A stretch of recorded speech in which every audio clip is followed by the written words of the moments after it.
आशा उम्मीद करता हूँ आप अच्छे होंगे। आज अपन की पहली क्लास है और पहली क्लास जो अपन की रहने वाली है, जैसा आप सभी को पता होगा कि आपकी एग्जाम आने वाली है। एग्जाम की डेट भी फाइनल हो चुकी है। तो आइए अपन आरंभ करते हैं। आज की पहली क्लास रहेगी और वो क्लास रहने वाली है बायोलॉजी की क्लास। आज बायोलॉजी की क्लास के बारे में आज अपन जो टॉपिक पढ़ने वाले हैं उस टॉपिक का नाम है ब्लड। रक्त के बारे में आज अपन बातें करने वाले हैं। तो बिना कोई समय गवाए आज अपन अपने टॉपिक को आरंभ करते हैं।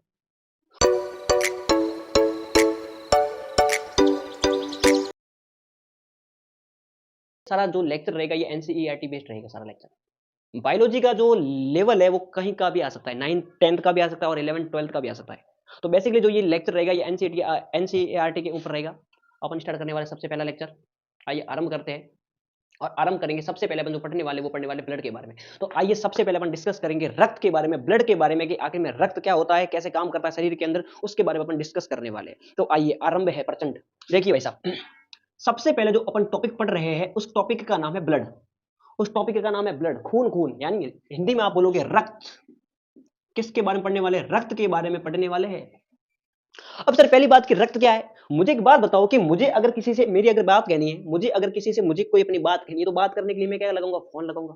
बिल्कुल सर, फोन लगाओगे, व्हाट्सएप मैसेज कर दूंगा, इंस्टाग्राम है मेरे पास में, स्नैपचैट है मेरे पास में। लेकिन अगर किसी एक अंग को अगर किसी एक अंग को दूसरे अंग से अपनी बात कहनी है, अगर किसी एक अंग को, किसी एक ऑर्गन को दूसरे ऑर्गन से अपनी बात कहनी, तो ना तो उसके पास में इंस्टाग्राम है, ना उसके पास में व्हाट्सएप है, ना उसके पास में फेसबुक है, ना उसके पास में स्नैपचैट है। तो सर कैसे बातें करेगा? वो एक अंग दूसरे अंग के पास में अपने हार्मोन रिलीज करेगा। यानी एक अंग के दौरान, एक अंग के दौरान इनके अंदर है क्या? एक अंग के अंदर है हार्मोन, और ये हार्मोन धीरे धीरे करके इस अंग से बाहर निकलकर दूसरे अंग के अंदर जाने का प्रयास करेंगे। अरे आया ना? तो अपन जो बेसिकली पढ़ रहे हैं कि मुझे बताओ इस हार्मोन को एक अंग से दूसरे अंग तक लेकर जाने का काम कौन कर रहा है? एक अंग से दूसरे अंग तक लेकर जाने का काम कौन कर रहा है? रक्त। यानी दोनों अंगों को जोड़ने का क्या कर रहा है काम? दोनों अंगों को जोड़ने का जब काम कर रहा है रक्त, इसीलिए आप ये बोलोगे कि सर रक्त एक प्रकार का संयोजी ऊतक है। रक्त एक प्रकार का क्या है बताओ? रक्त एक प्रकार का संयोजी ऊतक है। रक्त एक प्रकार का संयोजी ऊतक है। सर ये लिक्विड की फॉर्म में पाया जाता है, तरल के रूप में पाया जाता है, इसलिए इसका नाम क्या पड़ेगा? इसलिए इसका नाम पड़ेगा रक्त एक प्रकार का क्या है बताओ? तरल संयोजी ऊतक है। रक्त एक प्रकार का तरल संयोजी ऊतक है क्योंकि रक्त के अंदर अत्यधिक मात्रा के अंदर H2O पानी पाया जाता है, और जो पानी होता है वो किस फॉर्म में होता है? लिक्विड फॉर्म में। इसलिए आप क्या बोलोगे कि सर ब्लड एक प्रकार का तरल संयोजी ऊतक होता है। इंग्लिश में आप इसको क्या बोलोगे? इंग्लिश में इसको क्या बोलोगे? इंग्लिश में बोलोगे सर रक्त एक प्रकार का फ्लूइड, रक्त एक प्रकार का फ्लूइड कनेक्टिव टिश्यू है। फ्लूइड कनेक्टिव टिश्यू है। रक्त एक प्रकार का तरल संयोजी ऊतक होता है।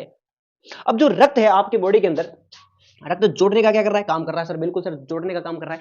रक्त के अध्ययन को स्टडी ऑफ ब्लड, रक्त के अध्ययन को स्टडी ऑफ ब्लड, रक्त के अध्ययन को क्या कहा जाता है? तो रक्त के अध्ययन को कहा जाता है हिमेटोलॉजी। रक्त के अध्ययन को क्या कहा जाता है? रक्त के अध्ययन को कहा जाता है हिमेटोलॉजी। रक्त के अध्ययन को क्या कहा जाता है? रक्त के अध्ययन को कहा जाता है हिमेटोलॉजी कहा जाता है।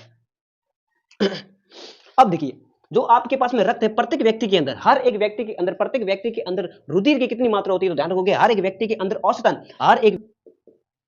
औसतन रुधिर की मात्रा कितनी होगी बताओ? 5 से 6 लीटर। कितनी होती है बताओ? 5 से 6 लीटर रुधिर की मात्रा होती है। 7 से 8% भाग बनाने का काम, 7 से 8% भाग बनाने का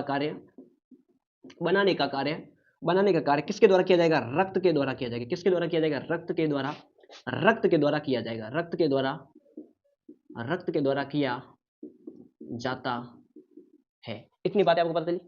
तो आपकी बॉडी के अंदर जो रक्त है, रक्त के बारे में सबसे पहले स्पेसिफिक जो बात ध्यान रखने की, रक्त सर क्या है? तो रक्त एक प्रकार का तरल संयोजी ऊतक होता है। इंग्लिश में भी आप इसको पढ़ते जाओगे, और सबसे पहली बात ये आपको ध्यान रखें, ठीक है? अब मुझे बताओ कि रक्त के बारे में जब पढ़ रहे तो रक्त के अपन पार्ट पढ़ेंगे, रक्त के अपन भाग पढ़ने वाले हैं कि कौन कौन से इसके भाग होते हैं, किस किस भाग के अंदर ये बटा रहता है। तो आइए स्टार्ट करते हैं फिर से। अब अपन जब बात कर रहे हैं रक्त के बारे में, तो देखिए मैंने लिखा कि सर ये ब्लड है आपके पास में। ये कौन है बोलो? ये आपके पास में है ब्लड। ये आपके पास में है रुधिर। ये आपके पास में रुधिर। रुधिर के दो कंपोनेंट होते हैं। कंपोनेंट का मतलब होता है घटक। कंपोनेंट का मतलब क्या होता है? कंपोनेंट का मतलब होता है घटक। रुधिर दो घटकों से मिलकर बना होता है। रुधिर के कितने भाग होते हैं? तो रुधिर के सर कितने भाग है? रुधिर के 2 भाग होते हैं। रुधिर के 2 कंपोनेंट है। पहले कंपोनेंट का नाम, रुधिर का जो पहला कंपोनेंट है उस पहले कंपोनेंट का नाम है प्लाज्मा। रुधिर का जो पहला कंपोनेंट है उस पहले कंपोनेंट का नाम क्या है? पहले कंपोनेंट का नाम होता है प्लाज्मा। और दूसरा जो कंपोनेंट है उसका नाम होता है फॉर्म्ड एलिमेंट। दूसरे का नाम क्या है? Formed element. या फिर इसी को आप क्या बोलोगे, रुधिर कोशिकाएं, या फिर इसी का नाम क्या होगा, रुधिर, इसी का नाम क्या होगा, रुधिर कोशिकाएं, रुधिर कोशिकाएं भी कहा जा सकता है। तो आपके पास में जो ब्लड है, ब्लड के कितने भाग है, ब्लड के दो भाग है, एक का नाम क्या है, एक का नाम है सर प्लाज्मा और एक का नाम है फॉर्म्ड एलिमेंट, जिसको आप क्या बोलते हो, रुधिर कोशिकाएं। जो अगर मैं मान के चलूं कि ब्लड अपने आप में 100% है, ब्लड अगर अपने आप में 100% है, तो 100% में से प्लाज्मा जो है वो कम से कम इसका 55% भाग बनाने का काम करता है। कितना प्रतिशत, 55% भाग प्लाज्मा के द्वारा बनाया जाता है। और जो 45% भाग होता है, 45%, 45% जो भाग है, 45% भाग ब्लड का बनाने का काम कौन करेगा, फॉर्म्ड एलिमेंट के द्वारा, जिसको आप क्या बोलोगे, रुधिर कोशिकाओं के द्वारा यह कार्य किया जाता है। अब जो रुधिर कोशिकाएं आप पढ़ोगे वो भी आपके पास में कितने प्रकार की, 3 प्रकार की आप क्या पढ़ने वाले हो, रुधिर कोशिकाएं पढ़ने वाले हो। एक का नाम होगा आरबीसी, एक का नाम क्या है, आरबीसी, और एक का नाम है डब्ल्यूबीसी, एक का नाम आरबीसी, एक का नाम है डब्ल्यूबीसी, और एक का नाम है प्लेटिलेट्स, एक का नाम है प्लेटिलेट्स, जिसको आप हिंदी में क्या बोलते हैं, थ्रोम्बोसाइट। इसके अलग अलग नाम है, थ्रोम्बोसाइट, हिंदी में इसका नाम एक अलग है, इंग्लिश में इसका नाम है थ्रोम्बोसाइट, एंड इसका एक नाम होता है बिंबाणु, एक इसका नाम क्या है, बिंबाणु।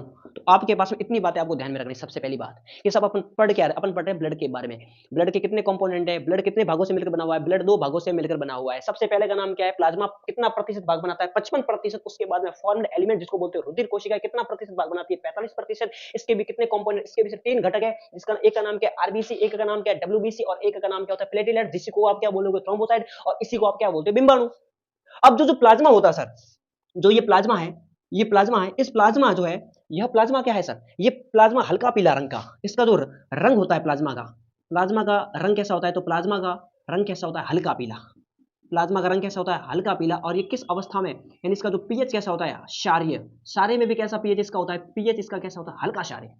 जो प्लाज्मा है, प्लाज्मा क्या है बताइए, प्लाज्मा का रंग पूछेगा कैसा होता है, हल्का पीला, हल्का कैसा होता है, क्षारीय होता है। अगर इसके पीएच की मैं बात करूं तो इसका जो पीएच होता है, प्लाज्मा का जो पीएच होता है वो होता है 7.2 से लगाकर 7.2 से लगाकर 7.4, इसका क्या होता है, पीएच होता है। 7.2 से लगाकर 7.4 इसका क्या होता है, पीएच होता है। अभी जस्ट मैंने बात की, जो ब्लड होता है, ब्लड बहने का, ब्लड के अंदर बहने का क्या है, गुण पाया जाता है। ब्लड किस अवस्था में पाया जाता है तो अपन बात करते हैं कि ब्लड किस फॉर्म में पाया जाता है। अपन अभी जस्ट पढ़ा था कि ब्लड किस अवस्था में पाया जाता है, तरल अवस्था में पाया जाता है। सर तरल अवस्था में क्यों पाया जाता है, क्योंकि ब्लड के अंदर किसकी मात्रा ज्यादा होती है, पानी की मात्रा ज्यादा होती है। और जो वो पानी होता है, वो पानी किसके अंदर पाया जा रहा है, तो जो पानी है किसमें पाया जाएगा, प्लाज्मा के अंदर। तो आपको ध्यान रखना है कि जो आपके पास में पानी की मात्रा प्लाज्मा के अंदर कितना परसेंट है, तो आप ध्यान रखोगे कि 90 से लगाकर 92%, 90 से लगाकर 92% आपके पास में क्या उपस्थित है, प्लाज्मा के अंदर पानी उपस्थित। 90 से लगाकर 92% इसके अंदर H2O पाया जाता है। किसके अंदर H2O पाया जाता है, H2O किसके अंदर पाया जाता है, प्लाज्मा के अंदर 90 से लगाकर 92% कौन उपस्थित है, H2O उपस्थित है। Okay sir, okay. और इसमें क्या क्या पाया जाएगा, और इसके अंदर 6 से लगाकर 8%, 6 से लगाकर प्लाज्मा प्रोटीन की मात्रा इसके अंदर कितनी होगी, 6 से लगाकर 8% इसके अंदर प्लाज्मा प्रोटीन पाए जाएंगे। और इसके अंदर कुछ मात्रा में, इसके अंदर कुछ मात्रा में, इसके अंदर कुछ मात्रा में आयन भी पाए जाएंगे। कुछ मात्रा में इनके अंदर कौन पाए जाएंगे, आयन भी पाए जाएंगे। और कुछ मात्रा के अंदर, और कुछ मात्रा के अंदर इनके अंदर कौन पाया जाएगा, ग्लूकोज भी पाया जाएगा। कुछ मात्रा के अंदर इनके अंदर कौन पाया जाएगा, ग्लूकोज भी पाया जाता है। और कुछ मात्रा के अंदर ग्लूकोज के अलावा, कुछ मात्रा के अंदर इनके अंदर कौन पाया जाएगा, यूरिया भी पाया जाएगा। तो इतनी बातें आपको ध्यान में रखनी है। किसके बारे में, प्लाज्मा के बारे में। अपन पढ़ रहे हैं ब्लड के बारे में। ब्लड के कितने कंपोनेंट है बताइए, 2 कंपोनेंट है। ब्लड के कितने कंपोनेंट है, ब्लड के 2 कंपोनेंट है। एक का नाम क्या है, प्लाज्मा, एक का नाम क्या है, फॉर्म्ड एलिमेंट। इसके भी कितने भाग है, 3, आरबीसी, डब्ल्यूबीसी, प्लेटलेट्स, थ्रोम्बोसाइट, बिंबाणु कहेंगे। प्लाज्मा जो होता है, प्लाज्मा का रंग कैसा होता है हल्का पीला। माध्यम इसका कैसा है, माध्यम इसका कैसा होता है, क्षारीय होता है, हल्का। पीएच का मान पूछे तो कितना बताओगे, 7.2 से लगाकर 7.4 इसका पीएच होता है। प्लाज्मा के अंदर किसकी मात्रा अत्यधिक होती है, तो प्लाज्मा के अंदर किसकी मात्रा अत्यधिक है, H2 की मात्रा अत्यधिक होती है। कितनी मात्रा होती है, तो 90 से लगाकर 92% इसके अंदर H2 पाया जाता है। और 6 से लगाकर 8% इसके अंदर प्लाज्मा प्रोटीन पाया जाता है। 6 से लगाकर 8% इसके अंदर प्लाज्मा प्रोटीन पाया जाता है। और कुछ मात्रा में इसके अंदर कौन पाए जाएंगे, आयन पाए जाएंगे। और कुछ मात्रा में इसके अंदर कौन उपस्थित है, ग्लूकोज। और कुछ मात्रा में इसके अंदर कौन उपस्थित है, यूरिया। अब जो इसके अंदर जो प्लाज्मा प्रोटीन है, अब जो इसके अंदर जो प्लाज्मा प्रोटीन है, अब जो इसके अंदर प्लाज्मा के अंदर जो प्लाज्मा प्रोटीन है, प्लाज्मा के अंदर जो प्लाज्मा प्रोटीन है, ये बड़े इंपॉर्टेंट है जो प्लाज्मा प्रोटीन होते हैं, जो प्लाज्मा प्रोटीन होते हैं, देखिए एक फिल्म आई थी, मूवी आई थी, जिसका नाम था केजीएफ। मूवी का नाम था केजीएफ और मैंने गलती से मूवी देख ली एजीएफ। मूवी का नाम था केजीएफ, लेकिन मैंने गलती से मूवी देख ली, उसका नाम था एजीएफ। मैंने गलती से मूवी देख ली, उसका नाम क्या था, एजीएफ। तो आपको ध्यान रखना है कि जो प्लाज्मा प्रोटीन होते हैं, प्लाज्मा प्रोटीन की संख्या कितनी होती है, 3। प्लाज्मा प्रोटीन की संख्या कितनी है, प्लाज्मा प्रोटीन की संख्या होती है 3। सबसे पहले ए, फिर जी, फिर एफ। सर ए का मतलब एल्ब्यूमिन, एल्ब्यू। ए का मतलब क्या होता है, एल्ब्यूमिन। जी का मतलब ग्लोब्यू, ग्लोब्यूलिन। और एफ का मतलब सबको पता होगा, फाइब्रोनोजन। ठीक है, इतनी बातें आपको ध्यान में रखनी है। तो इसके अंदर 3 प्रकार के प्रोटीन पाए जाते हैं, इसके अंदर 3 प्रकार के प्रोटीन पाए जाते हैं, इसके अंदर 3 प्रकार के प्रोटीन पाए जाते हैं और उनका नाम क्या है? एक का नाम ए, एक का नाम जी, एक का नाम एफ। अब सबसे पहली बात कि सर ये प्लाज्मा प्रोटीन कहां पर इनका फॉर्मेशन होता है? तो जो प्लाज्मा प्रोटीन होते हैं, फॉर्मेशन का मतलब निर्माण, संश्लेषण की प्रोसेस, तो ये प्लाज्मा प्रोटीन कहां पर बनते हैं? तो ध्यान रखोगे ये प्लाज्मा प्रोटीन आपके अंदर एक अंग है और उसका नाम है लीवर। लीवर को आप हिंदी में क्या बोलते हो? यकृत। तो ध्यान रखोगे कि ये जो प्लाज्मा प्रोटीन होते हैं इनका फॉर्मेशन, सिंथेसिस कहां होता है? लीवर के अंदर होता है। प्लाज्मा प्रोटीन की कितनी संख्या होती है? प्लाज्मा प्रोटीन की कितनी संख्या होती है? प्लाज्मा प्रोटीन की संख्या होती है 3। एक का नाम था ए, एक का नाम जी, एक का नाम एफ। नाम आपके सामने है। सबसे पहले अपन बात करते हैं कि सर ये इन तीनों के अंदर सबसे अत्यधिक मात्रा में प्लाज्मा प्रोटीन जो 3 प्रकार के, इन तीनों में सबसे अत्यधिक मात्रा में कौन सा प्रोटीन पाया जाता है? तो ध्यान रखोगे सबसे अत्यधिक मात्रा में सबसे अधिक मात्रा, अत्यधिक जो मात्रा किसकी बताओ? अत्यधिक मात्रा किसकी? एल्ब्यूमिन की। इन तीनों प्रोटीनों के अंदर सबसे अत्यधिक मात्रा में कौन सा प्रोटीन पाया जाएगा? सबसे अत्यधिक मात्रा में कौन सा प्रोटीन पाया जाता है? एल्ब्यूमिन प्रोटीन पाया जाता है। और अगर एल्ब्यूमिन की कमी हो जाए, एल्ब्यूमिन प्रोटीन की कमी होने पर कौन सा रोग होता है? एडिमा। एल्ब्यूमिन की कमी से कौन सा रोग होता है? तो एल्ब्यूमिन की कमी से एक रोग हो जाता है और उसका नाम क्या होता है? एडिमा। दो बातें आपको इसके बारे में ध्यान रखनी है। ग्लोब्यूलिन के बारे में आपको स्पेसिफिक बात ये ध्यान रखनी है कि जो ये प्रकार का विशिष्ट प्रकार का जो प्रोटीन होता है, ये प्रोटीन किसमें काम करता है? तो ये प्रोटीन प्रतिरक्षा तंत्र में काम करता है। ये किसमें काम करता है? प्रतिरक्षा तंत्र में काम करता है, इम्यूनिटी सिस्टम में। इम्यूनिटी सिस्टम के अंदर कौन सा प्रोटीन काम करता है? तो आपका उसका नाम क्या है? ग्लोब्यूलिन। और फाइब्रोनेक्टिन प्रोटीन के बारे में आपको हल्का सा आइडिया हो सकता है, ये किसमें काम करता है? ब्लड क्लोटिंग में। किसमें काम करता है? ब्लड क्लोटिंग के अंदर कौन सा प्रोटीन काम करता है? फाइब्रोनेक्टिन। ब्लड क्लोटिंग का मतलब सर, ब्लड क्लोटिंग का मतलब होता है रक्त के थक्के के निर्माण की प्रक्रिया में, रक्त के थक्के के निर्माण की प्रक्रिया में कौन सा प्रोटीन काम करता है? रक्त के थक्के के निर्माण में कौन सा प्रोटीन काम करता है? उसका नाम क्या होगा? फाइब्रोनेक्टिन होगा। इतनी बातें आपको ध्यान में रखनी है। सबसे पहले अपन क्या पढ़ रहे हैं साहब? अपन पढ़े थे ब्लड के बारे में। मैंने आपको जो 4 बातें बताई वो सबसे पहले आपको याद रखनी है ब्लड के बारे में। उसके बारे में अपन पढ़ रहे हैं, ब्लड के कंपोनेंट पढ़ रहे हैं कि ब्लड के अंदर कितने कंपोनेंट, कितने इसके भाग होते हैं। तो इसके कितने भाग है? 2। इसके कितने भाग है? 2। एक का नाम क्या है? प्लाज्मा। एक का नाम क्या है? फॉर्म्ड एलिमेंट, जिसको आप हिंदी में क्या बोलोगे? रुधिर कोशिकाएं।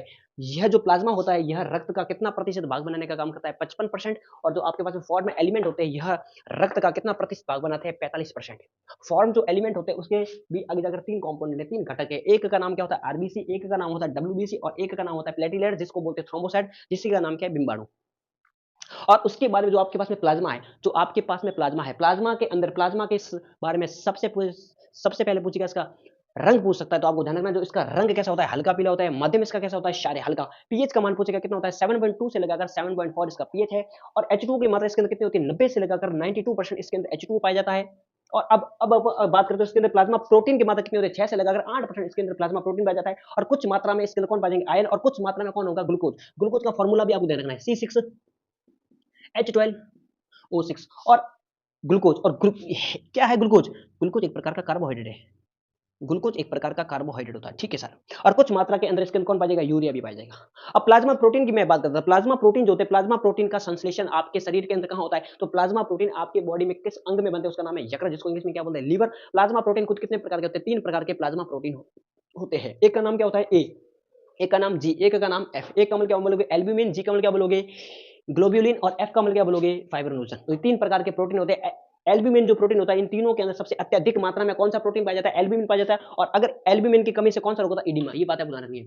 और ग्लोब्यूलिन जो प्रोटीन होता है ये किसमें काम कर रहा है? प्रतिरक्षा तंत्र में काम करता है। प्रतिरक्षा तंत्र के अंदर काम करता है। प्रतिरक्षा तंत्र के अंदर ये कैसे काम करता है? तो प्रतिरक्षा तंत्र के अंदर ये एंटीबॉडी बनाने का फॉर्मेशन का काम करता है।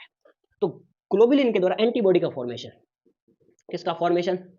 एंटीबॉडी का क्या किया जाता है? एंटीबॉडी का फॉर्मेशन करने का काम किया जाता है। देखिए 2 बातें आपको ध्यान रखनी है। ये आपकी सेल है, ये आपकी कोशिका है। एक कोशिका के अंदर जो चीज आपकी है, जो चीज आपकी खुद की है, उसका नाम होगा एंटीबॉडी। उसका नाम क्या होगा? एंटीबॉडी। और कोई भी चीज अगर बाहर से आ रही है, तो उसका नाम होगा एंटीजन। अगर कोई भी चीज अगर बाहर से आ रही है तो उसका नाम क्या होगा? एंटीजन। अगर कोई भी चीज अगर बाहर से आ रही है तो उसका नाम तो क्या होगा? एंटीजन। और जो आपकी बॉडी खुद बना रही है, आपका शरीर खुद बना रहा है, उसका नाम क्या होगा? एंटीबॉडी। तो आपकी एंटीबॉडी एंटीजन को मारने का काम करती है, आपकी एंटीबॉडी एंटीजन को मारने का काम करती है। इसका नाम होता है प्रतिरक्षी, इसका नाम होता है प्रतिजन, इसका नाम प्रतिरक्षी, इसका नाम प्रतिजन। Antibody antigen, antibody antigen, antibody antigen. क्या है या ना? इतनी बात बता ली। तो आपकी बॉडी में अगर कोई भी रोग हो जाता है, तो जो बाहर से कोई चीज आ रही है, जो बाहर से चीज जो आ रही है, रोग फैलाने का काम कौन करेगा? रोग कारक। तो रोग कारक क्या हुआ? रोग कारक आपके लिए एंटीजन है, और उस एंटीजन को मारने का काम कौन करेगी? एंटीबॉडी। और एंटीबॉडी का फॉर्मेशन करने का काम कौन कर रहा है? ग्लोब्यूलिन। आगे अपन पढ़ने वाले, इसके बारे में अपन पढ़ेंगे, डब्ल्यूबीसी के बारे में भी पढ़ेंगे कि एंटीबॉडी के फॉर्मेशन का काम, अत्यधिक जो काम होता है वो काम कौन करती है? डब्ल्यूबीसी के द्वारा किया जाता है। अभी के लिए इतना आपको ध्यान में रखना है। ओके ओके, चलो ठीक है, आगे बढ़ते हैं।